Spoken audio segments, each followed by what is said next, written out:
सोचिए, समुद्र की सतह से 13,000 फीट नीचे एक पहेली छिपी हुई है। एक ऐसा राज जो शायद पृथ्वी पर जीवन के बारे में हमारी पूरी समझ को ही बदल कर रख दे। आज हम डार्क ऑक्सीजन की इसी हैरान कर देने वाली खोज की गहराइयों में उतरेंगे। अच्छा, हम जो सांस लेते हैं वो हवा आती कहाँ से है? हम सब ने स्कूल में इसका जवाब पढ़ा है ना? एक सीधी सादी प्रक्रिया है जिससे हम सब वाकिफ हैं। बिल्कुल सही। फोटोसिंथेसिस मतलब प्रकाश संश्लेषण। ये एक कमाल का प्रोसेस है। सूरज की रोशनी से चलने वाला एक, कह सकते हैं, एक डांस जो हमारे प्लैनेट को उस ऑक्सीजन से भर देता है जिसके बिना हम जी नहीं सकते। हमारे वायुमंडल और महासागरों में जो जीवन की सांस है वो यही तो है। लेकिन जरा सोचिए, क्या हो अगर इसका कोई और भी सोर्स हो? एक ऐसा सोर्स जो सूरज की रोशनी से मीलों दूर घोर अंधेरे में काम करता हो। साल 2013 में साइंटिस्ट एंड्रू स्वीटमन के हाथ कुछ ऐसा लगा जिसने हमारी पूरी समझ की बुनियाद ही हिला दी। तो चलिए इस कहानी की शुरुआत में चलते हैं, उस पल में जब ये नामुमकिन सी लगने वाली खोज पहली बार सामने आई। मतलब हर लॉजिक के खिलाफ उनके इक्विपमेंट्स ये दिखा रहे थे कि ऑक्सीजन पैदा हो रही थी घने अंधेरे की गहराइयों से। ये इतना अविश्वसनीय था, इतना अजीब था कि उन्हें पहले तो यही लगा कि शायद उनके उपकरण ही खराब हो गए हैं। तो ये जो रहस्यमयी ऑक्सीजन थी, इसका सोर्स मिला प्रशांत महासागर के एक खास इलाके में, क्लेरियन क्लिपर्टन जोन।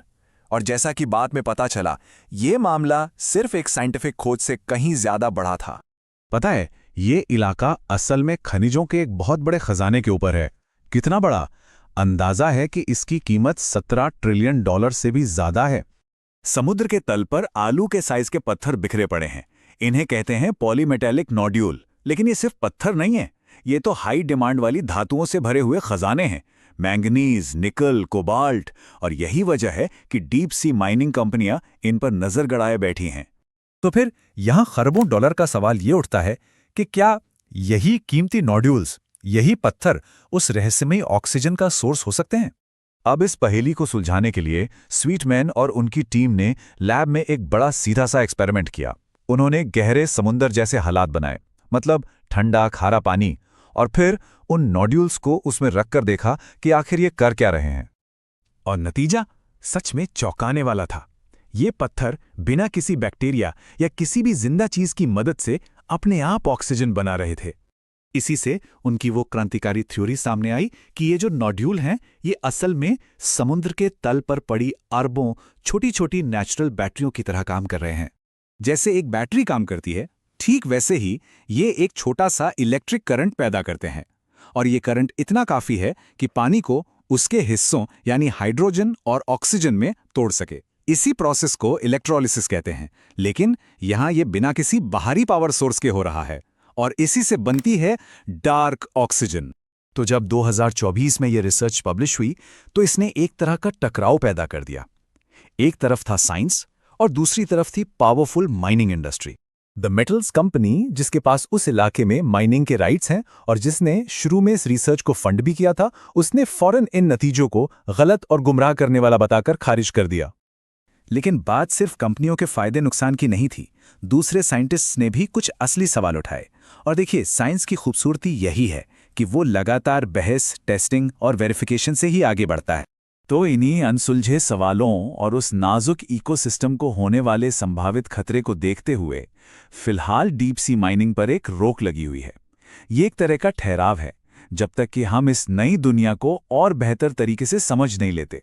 तो अब जरा बड़ी तस्वीर देखते हैं। ये खोज सिर्फ गहरे समंदर के बारे में नहीं है, इसके मायने तो हमारे अपने ग्रह से लेकर पूरे ब्रह्मांड में जीवन की तलाश तक फैले हुए हैं। देखिए, डीप सी माइनिंग का खतरा हमारे समंदरों पर जो असर पड़ रहा है, उसकी एक बहुत बड़ी और दुखद तस्वीर का सिर्फ एक छोटा सा हिस्सा है। बड़े बड़े कचरे के पहाड़ों से लेकर उन माइक्रोप्लास्टिक्स तक जो हमें दिखते भी नहीं, हमारे महासागर आज वाकई एक बड़े संकट में है। लेकिन फिर भी इस गहरे अंधेरे रहस्य के बीच उम्मीद की एक किरण भी है। ये खोज हमें अपने ग्रह से बाहर देखने पर मजबूर करती है। ये हमें दोबारा सोचने पर मजबूर करती है कि आखिर जीवन को पनपने के लिए चाहिए क्या। अगर जीवन देने वाली चीजें जैसे ऑक्सीजन बिना सूरज की रोशनी के बन सकती हैं, तो क्या इसका मतलब ये है कि हम अब तक गलत जगहों पर जीवन को ढूंढ रहे थे? ये डार्क ऑक्सीजन की खोज ब्रह्मांड में जीवन की हमारी पूरी तलाश को किस तरह से बदल सकती है? ये एक बड़ा सवाल है।